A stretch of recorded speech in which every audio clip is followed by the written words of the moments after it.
الله أكبر الله أكبر الله أكبر الله أكبر.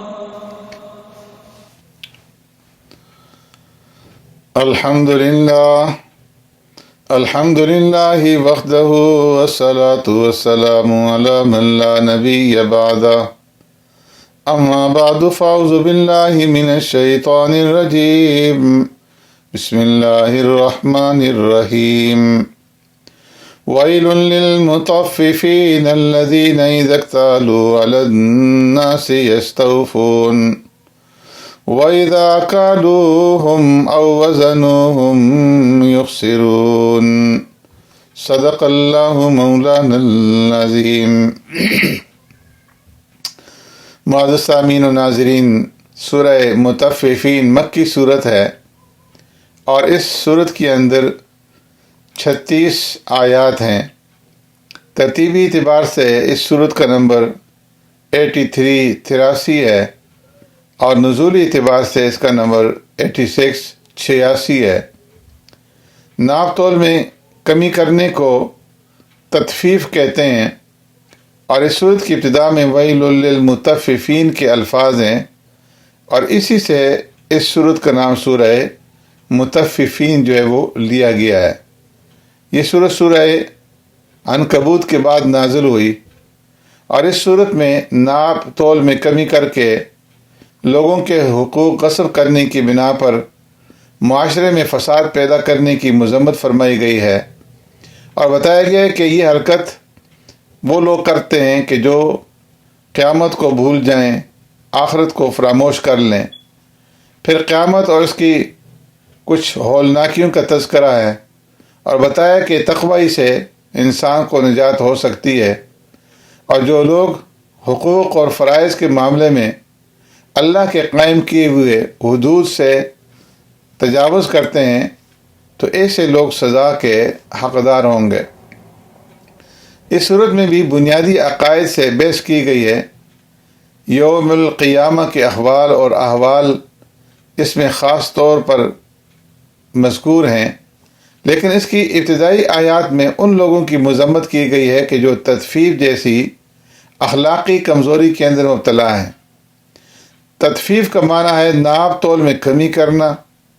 فرمایا کہ ویل للمطففین الذین اذا اکتالوا علی الناس یستوفون واذا کالوہم او وزنوہم یخسرون. بڑی خرابی ہے ناپ تول میں کمی کرنے والوں کی کہ جب لوگوں سے ناپ کر لیتے ہیں تو پورا لیتے ہیں اور جب انہیں ناپ کر یا تول کر دیتے ہیں تو اس کے اندر کمی کرتے ہیں. بعض حضرات نے تطفیف کا دائرہ صرف خرید و فروخت تک نہیں رکھا بلکہ اس کو وسیع کر دیا ہے. امام قشیری رحمۃ اللہ تعالی علیہ فرماتے ہیں کہ تطفیف وزن اور کیل میں بھی ہوتی ہے، عیب کے ظاہر کرنے اور چھپانے میں بھی، انصاف کے لینے اور دینے میں بھی. جو شخص اپنے لیے تو پورا انصاف چاہتا ہے مگر دوسروں کے ساتھ انصاف نہیں کرتا تو وہ اللہ کی نظر میں مطفف ہے. اسی طرح جو شخص اپنے مسلمان بھائی کے لیے وہ چیز پسند نہیں کرتا جو اپنے لیے پسند کرتا ہے، اسی طرح جو شخص لوگوں کے عیب دیکھتا ہے مگر اپنے عیب نہیں دیکھتا، اور اسی طرح جو لوگوں سے اپنے حقوق مانگتا ہے لیکن لوگوں کے حقوق ادا نہیں کرتا، تو یہ سب لوگ اس وعید کے اندر داخل ہیں جو وعید یہاں پر مطففین کے لیے اللہ تبارک و تعالیٰ نے بیان فرمائی ہے.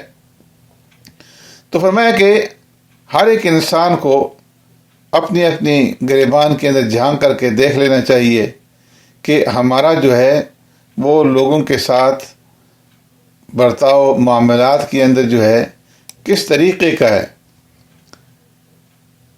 اس صورت کے اندر اللہ رب العزت نے اس کا بھی ذکر فرمایا، کلا ان کتاب الفجار لفی سجین.